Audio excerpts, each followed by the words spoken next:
Hey everybody, it's Keith with Trades Education Center and back with another episode of Trades Secrets, the official podcast of TEC. And I have with me a very special guest here today. It is John Addington with Clayverse Media right here locally in the Jackson County area. Yes. And well, it's great to have you on the show. Yeah, it's great to be here.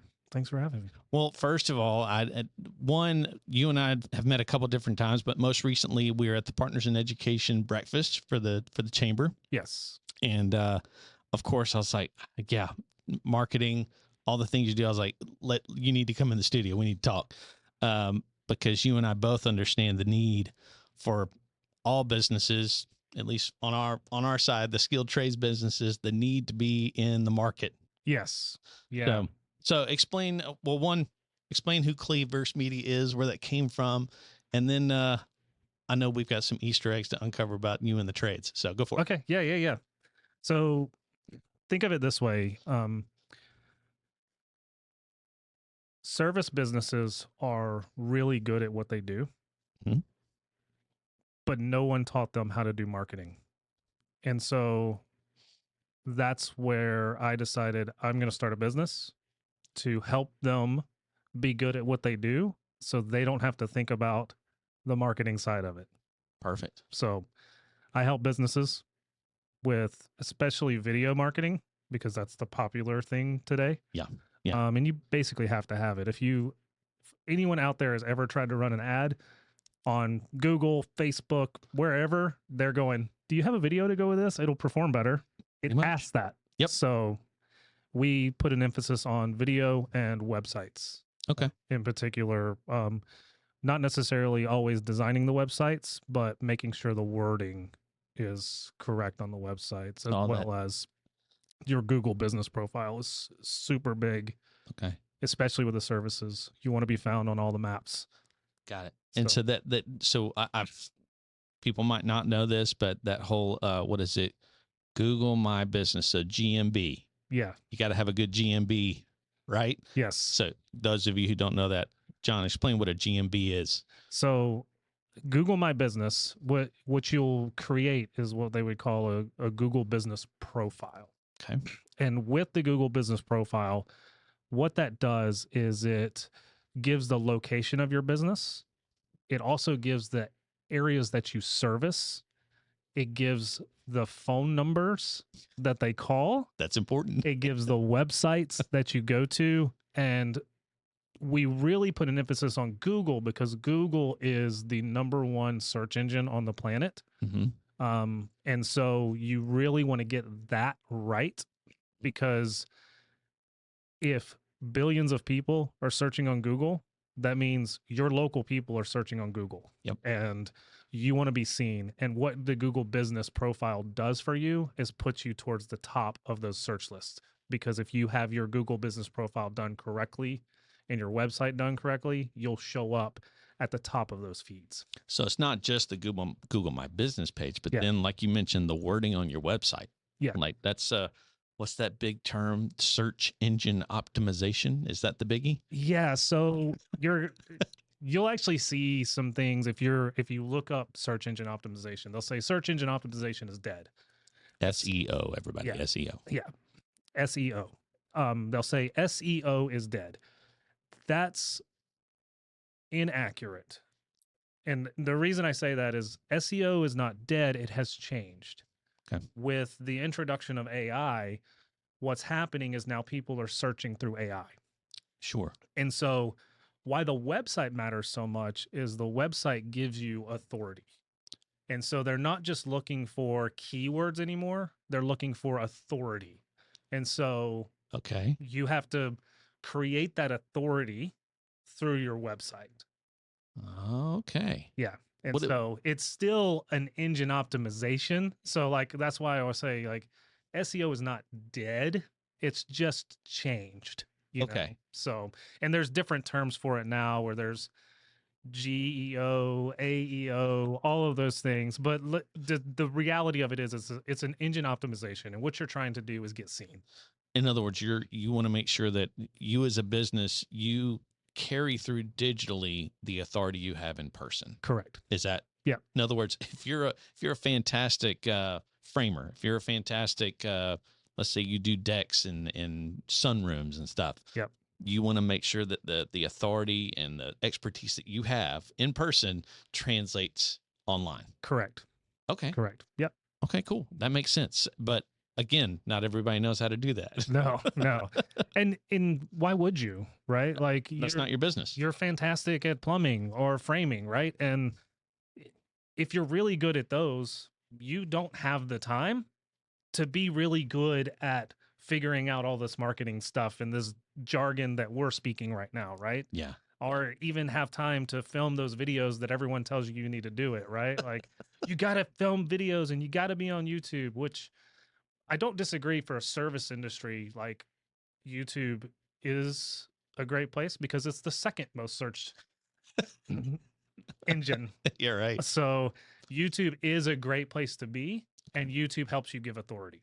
Okay. So, like, same thing. So, like, now a great instance is if anyone's ever Googled how to do something, you're going to see the AI version pop up. Yeah. You're going to see some blogs, but you're also going to see some videos pop up. Yeah. And so you want to be the person that pops up with your video and your blog. Nice. Okay. And so now you have the authority. So it's all connected. So it's all connected. In other words, when the search engine goes out there, or if somebody's using AI, yep, it goes out there and it sees, oh, I see a Google My Business page. Oh, I see a website. Oh, I see a blog. Oh, I see videos on YouTube. They're all connected to this same entity. Yes. Now that entity has authority and they're going to pop up. Yeah. That's yeah. Okay. In the simplest terms. Of course, there's a lot more to it than that. In a term that I can understand. In the simplest terms, what you're doing is you're just creating your digital presence, which gives you that authority. Okay, cool. All right. So how long, well, I guess, yeah. How long has Clayverse Media been doing that? So Clayverse Media, we really started doing, so I've been doing photos for 10 years, video for 5. Okay. So that's the majority of what I started with, was photos and videos. We really started doing the more marketing process the beginning of this year because I had so many people coming to me and asking me to do more than just the photos and videos. And so we said, okay, we're using these same techniques to build our business. We can use these techniques to help other people build their business. So we really are the specialist in video, and the best way to say it is what I am is, if you've ever heard of Donald Miller, he wrote a book called Story Brand. Okay. Small Business Flight Plan. I am actually Story Brand certified. So my role is to help you tell the story so that people come in, because there's a lot of marketing today that everyone's telling you need to go viral. I disagree with that wholeheartedly, because being viral doesn't get you business. No. Because being viral isn't intentional on who you're getting in front of. It's a flash in the pan, really. Story is intentional on who you're getting in front of. And so I'll ask you this question. If I charged you $2,500 for a video, okay, and you've got 1 million views and 2 sales, would you think that was worth it? 1 million. Let's use 1 million views. Let's use, but only 2 sales. Yeah, let's use plumbing. What would you say, like? And let's niche down. Let's use septic. Okay. Right. Let's use septic. Okay. What would you say maybe the average price point or ticket would be for a septic service? I'd say at least, I don't know, somewhere in the 500 to 1,000 range. Okay, we'll say 750. Okay, so we say 750. You paid $2,500. You got 1 million views. Yay! You got 2 sales. That's not enough to pay. You didn't even make enough to pay for the video, much less make profit. But what if I got you in front of 20 people and you made 10 sales? It's way better. It's way better. It's targeted. So the idea is to not spread wide, but to narrow in. Okay. And so that's what I do. Find the right people. Correct. What I do is help you find the right people, because not everyone needs your service. True. That is just the reality of it. Not everyone needs your service. Yeah. And what you want to do is present yourself as, in the story brand language, you want to present yourself as a guide in their story. So a lot of the marketing people, what they're going to tell you is you should present yourself as the hero. You're the person that can solve their problems and do those things. But the reality of it is when you present yourself as a hero in their story, it's a conflicting story. Because everybody wants to be the hero in their own story. Correct. And let's be real. If you're the hero, if you look at the hero in any story, they're usually weak, are they not? There's always a weakness. There's always a weakness. Now, do they want the weak person helping them? No. No. They would rather have the guide that shows up in the story. A great example, Star Wars, right? I was going to say the guides are always always awesome. the guys, right? Right? Obi-Wan Kenobi, Yoda, right? You see those guides. Rafiki, right? Like you see those guides pop up. That's who you want to be. And that's the story you want to tell. You want to say, you have a problem. I understand that problem and I can help that. In you talking about that, in my mind, I'm thinking, is there not enough time spent helping a business figure out first and foremost who they are? Yeah. Before you get to the marketing part. And that's huge, to ask yourself, who do you serve? That's the question you really need to bring in. We do something called a brand script. So this brand script builds this idea of who the client is that you serve, this avatar of who is it that you're actually serving, right? And then we talk about the problem, because it's really a 7-step thing. There's a hero who has a problem, who meets a guide, who gives them a plan and calls them the action. And then when they call the action, they either have success, or if they don't take that action, they have failure. And that's your marketing right there. If you really think about it. Now, every great story. It's every great story. It's every great story. And so story is the one thing that surpasses AI, surpasses technology, surpasses any kind of trend that's out there. Story is going to always surpass that, because story is what we've been using for thousands of years. It translates. And it translates and people understand it. Yeah. And if you confuse, you lose. Yep. And you want to make it clear what you do, how you do it, and tell them how to get in touch with you to help them with it. Sounds pretty simple. Yeah, sounds simple. Yeah. Well, so before you got into that, though, let's get into your story a little bit. Okay. So how did, because so far, those who are paying attention here, he's already kind of involved a discussion about the skilled trades a lot already, just in this discussion from septic to plumbing. Why do you have that connection? So it's interesting. My career actually started, I would say, in marketing, because I played in a band. Okay. And the way you grow in a band is market. Yeah. Right. So I did that for several years, my late teens, early 20s. Okay. From there, when the band, I was done. I don't want to tour anymore. I actually entered into the plumbing world. No kidding. And I worked on a septic truck. Folks, this is a surprise. Go ahead. Yeah. So I helped people clear up their poop. Right. Everybody's got it. Everybody's got it. Where that comes from is my family actually works in the trades. Okay. My grandfather and father owned a concrete business. So they used to lay driveways. Oh, right. So, that was something they did. My very first job ever was carrying lumber for framers. So, all right. From plumbing, I moved into motorcycle mechanics. And so, wow. Yeah. So I actually worked in the motorcycle industry for 15 years before Still dealing with fluid. Yep, still dealing with fluid. Just going through Yeah, engines. just going through engines. But so that's why I think the service industry has always kind of spoke to me, because it's Yeah. near and dear to my heart. And You've seen it. I've seen it. I've been in it. I've been on the other side of it. So I understand, even watching business owners, because my family was going, I don't know how to get more business, right? Like, How to make that phone ring, baby. what do I do here? And today, not that it wasn't difficult then, but there's a lot. Even 20 years ago, you could put your name in the yellow pages and get calls, right? Yep. Today, if you ask someone what the yellow pages are, they're going to be like, it's a website. True. True. So yeah. Okay. they're going to say, well, how do I look it up? Google.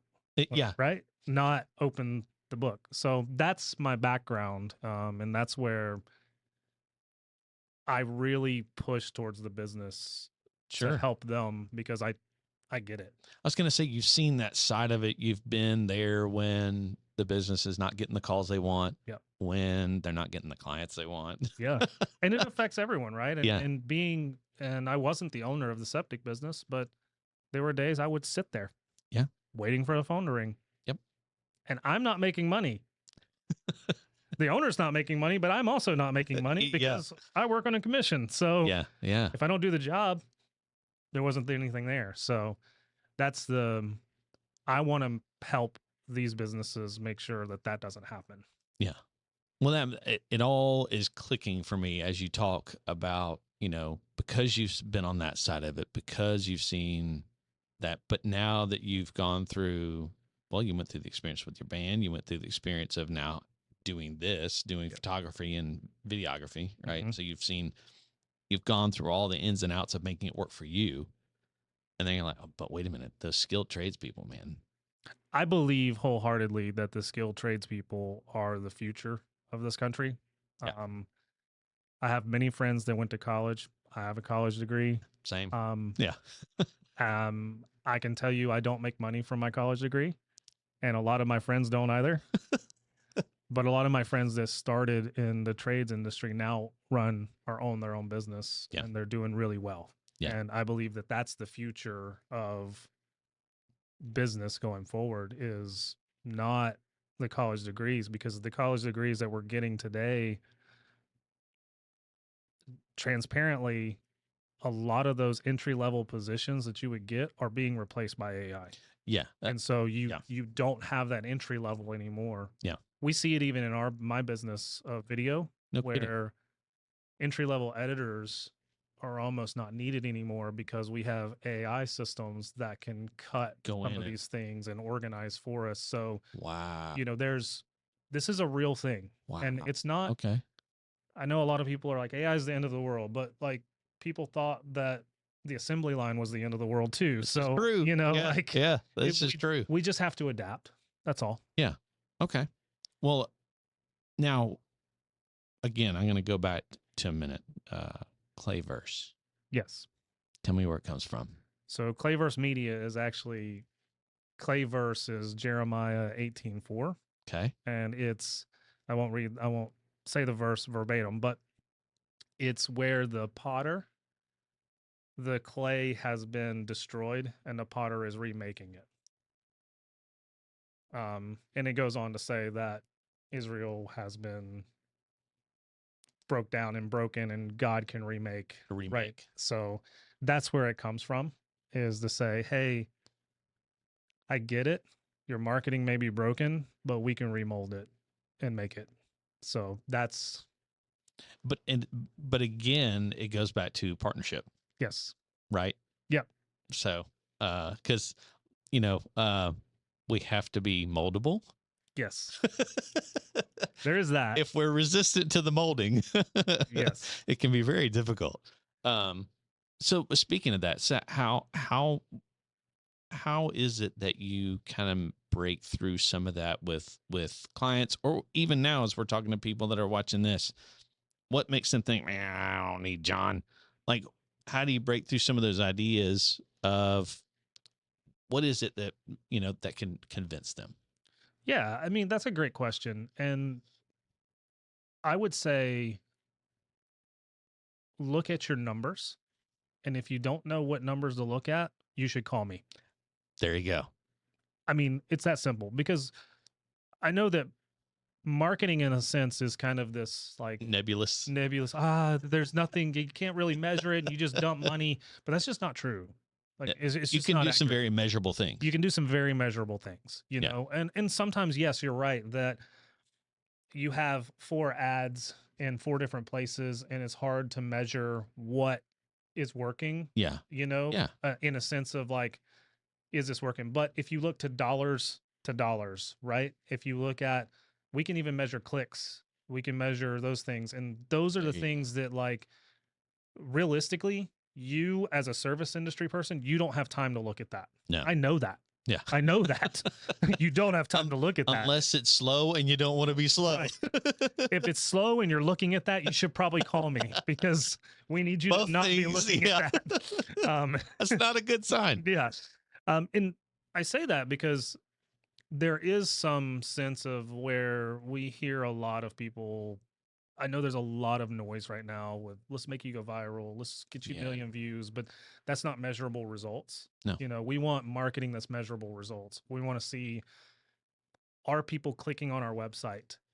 And when they click on their website, where are they coming? Where are they coming from? And if they click on the website, are they following through with us on the website? Is there something on the web? These are all things that we look at over time and adjust, right? Yeah. And so that's where I think it's important you said partnership, because marketing is not you're going to get 500 phone calls next week. It's a long-term play. Yeah. And I think that's where a lot of times the calls that I get are, it's not that it's too late, but they're in a position to where they need right now. Yeah. And I would say, let's talk before you need right now, so that you don't get to I need right now. Sure.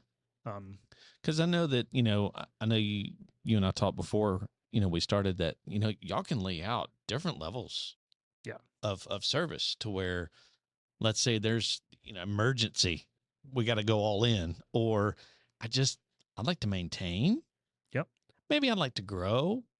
Because I know, if those of you out there, you may or may not know, in the business world, there's some percentages of budget that should go toward marketing. Yeah.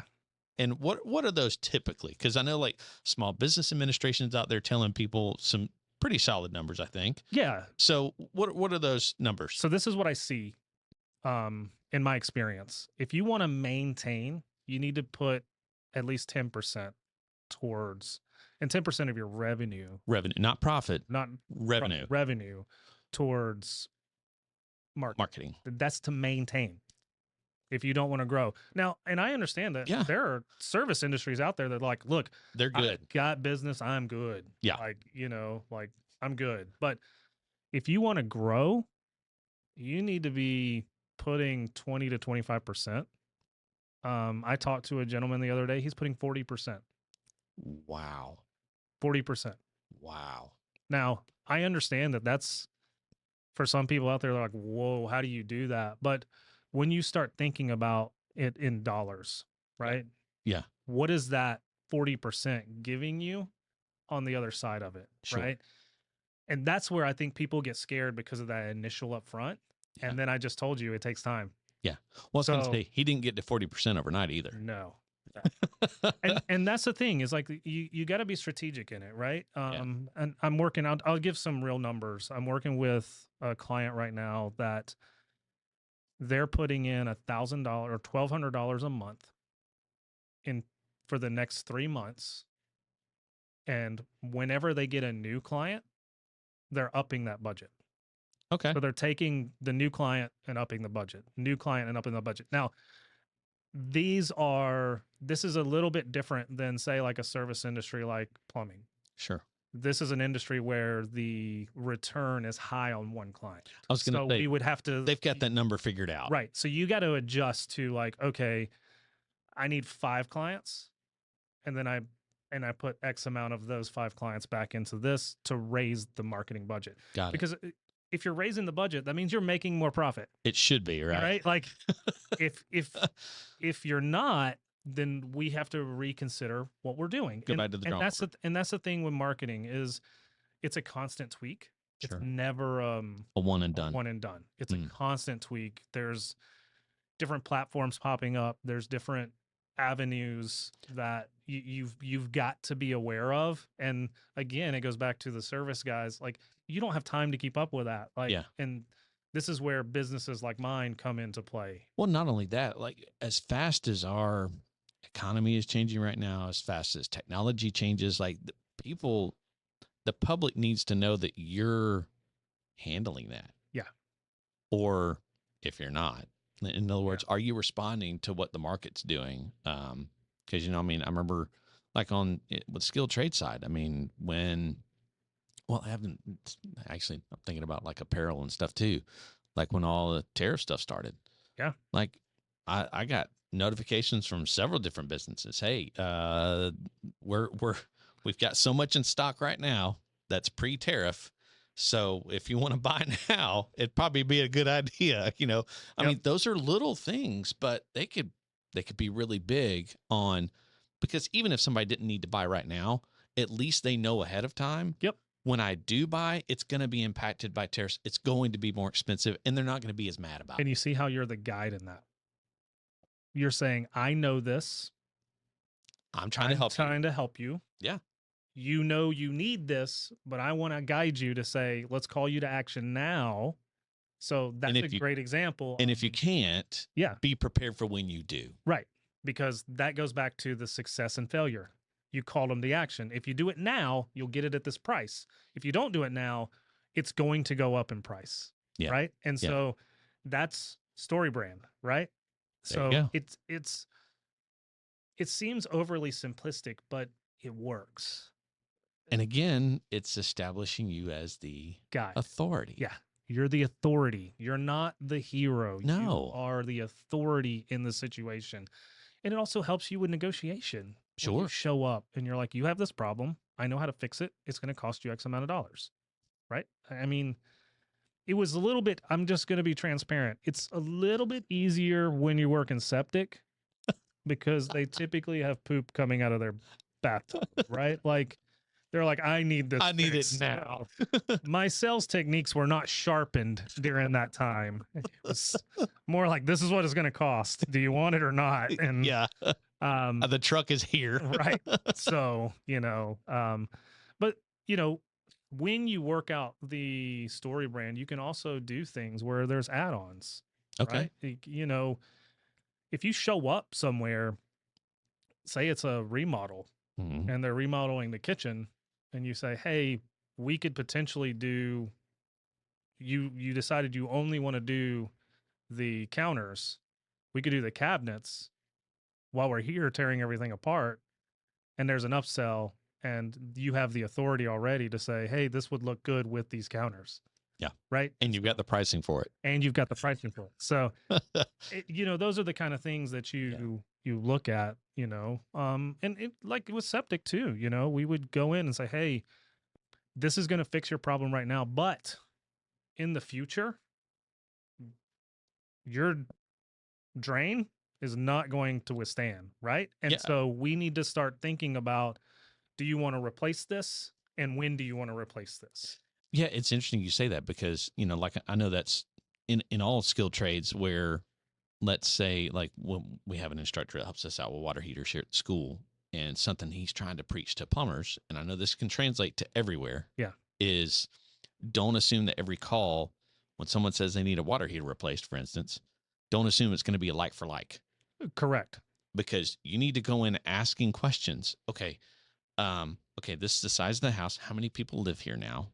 Like, yeah. Are they at work every day? Are they working from home? Like, what's the load on this water heater? It's the same thing with everything else. Like, you're fixing electrical, you're fixing countertops, okay, well, how many people are here? Yeah. This house is 20 something years old. Have you had this looked at before? Like, like all those little things that it can really add up. Yeah. To, again, that guide idea. Yes. Hey, it's okay if you don't do that today. Let me know when you're ready. Yes. It can be that, right? It can be just informing. And another great example is working in sales. Some of the best sales I've ever done is not selling. Like, yes. when I show up and they're like, I need a water heater, and you're like, nah, it's not your water heater. Yeah. You need to flip your breaker. Or you got a bad PRV. Right. Like, Yeah. Yeah. I mean, I'm seeing it as simple as your breaker. Yeah. Is you got an electric water heater and you need to flip your breaker. Like, I don't know why it went off, but like, let's try that first. Yeah. Before we do that. Yeah. That person's going to call you back. Oh, when they have a problem. Absolutely. Because now you're the authority and you're the guy that says, I know what you need. Yeah. Yeah. And it's like you said, I mean, there's so many things that's an example of, where someone's like, I need to replace my septic system. And you're like, nah, you just need to pump it.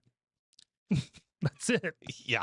Like, and you'll be good. Like, as it hasn't been pumped in this many years. Yes. So, but I say all that because, again, when you get that story brand right, where you sit. Mm-hmm. And it's much easier to do your marketing, to do your sales, to do everything because you know who you're dealing with, you know who you are, you know what you want to represent, and it's easier to have those conversations. Well, and again, you're getting the clients that you want. Yes. As well, because we all know we get clients that we don't want sometimes. Yes. So I didn't know this until a few years ago. This whole idea of like firing clients. I learned that pretty early on. Right? Yeah. I learned that pretty early on that not everyone is for me. Yeah. And I'm not for everyone. Yeah.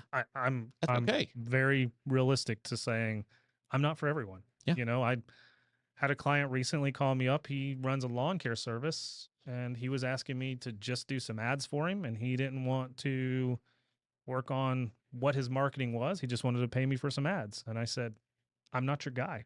Yeah. Because I don't do one off. I don't do one off. I don't want to just do something for the sake of you think it needs to be done.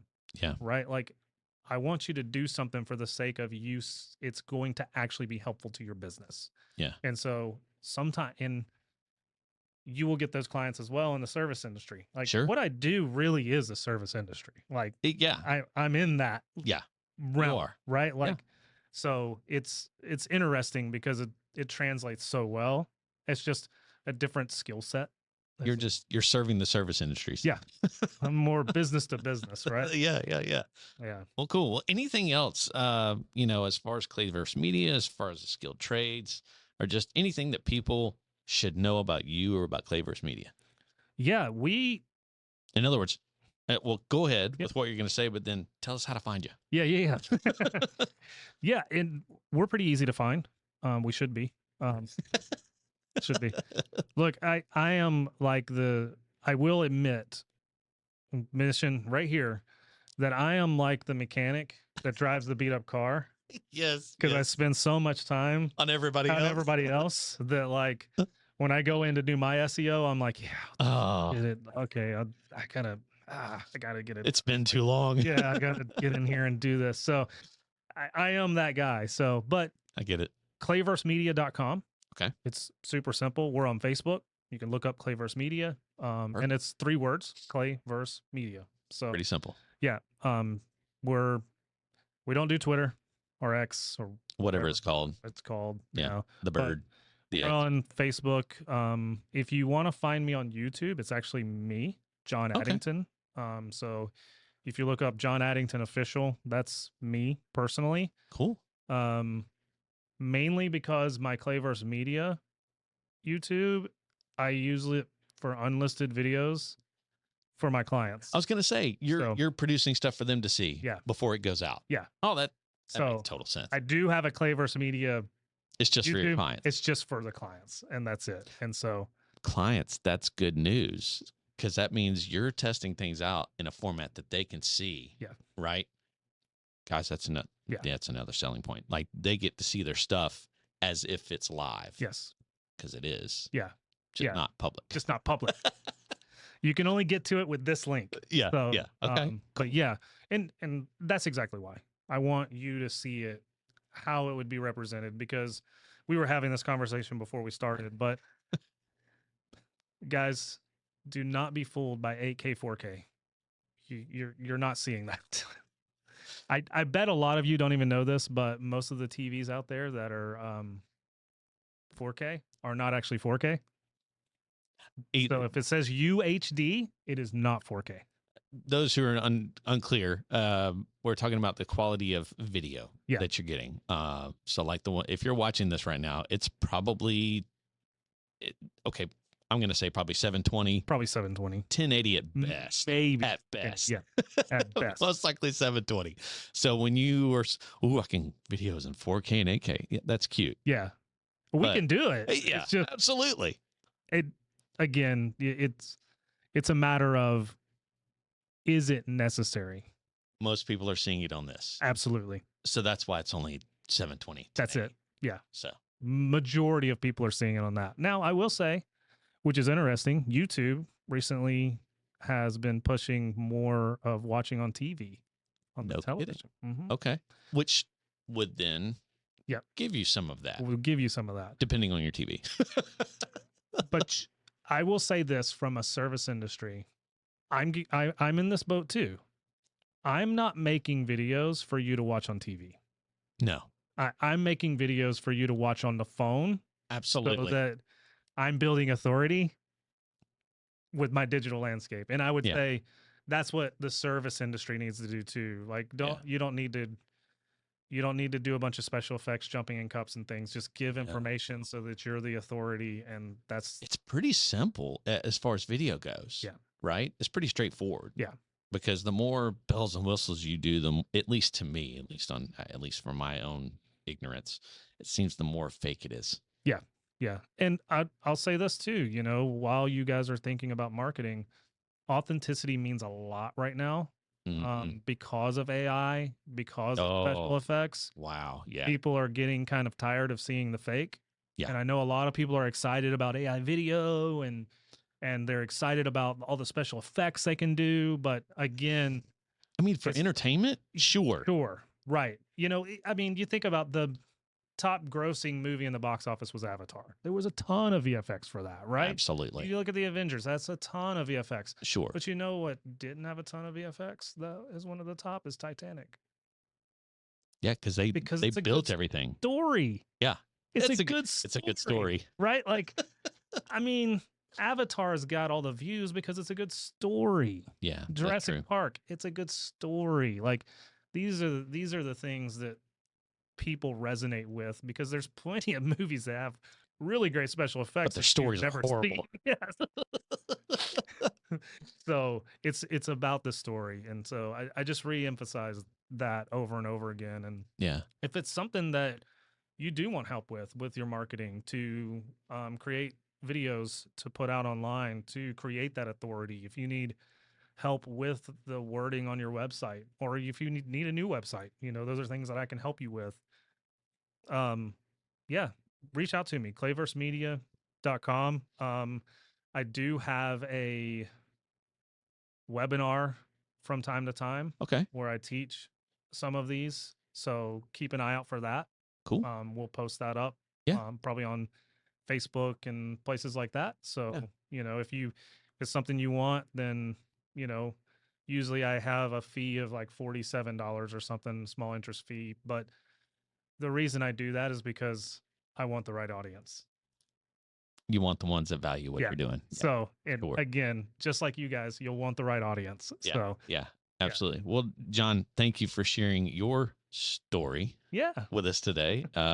Folks, again, if you need to get a hold of John, if you need some help with your marketing, or you don't even know what marketing is, holler at John, clayversemedia.com. Find him on Facebook, and look for John Addington on YouTube as well. Yep. And man, so glad you joined us today, and so glad to have another person with a hidden skilled trades background, but really still helping the skilled trades. And that's what we're here to do, is continue to share stories of people that are either in the trades or helping people in the trades. And I appreciate what you do for that. So thank you. Thanks for having me. Folks, it's been another great episode of Trade Secrets, the official podcast of Trades Education Center. We'll see you soon.